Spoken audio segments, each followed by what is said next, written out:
Hello, welcome to Simple Answers. In this video, I'll be showing you how to change your Shopify password.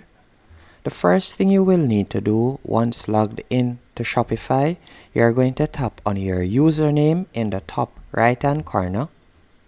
Then you're going to tap on Manage Account. And from here, a second page will open up. And you're going to tap on Security in the left hand column. And you'll be led to this page right here, on which you'll tap on Change Your Password. And from here you can enter your current password. Then you can enter your new password and tap on Change Password.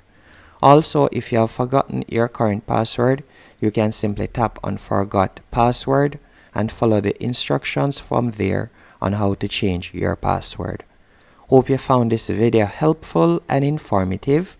If you did, be sure to hit the like button and subscribe, and thank you for watching.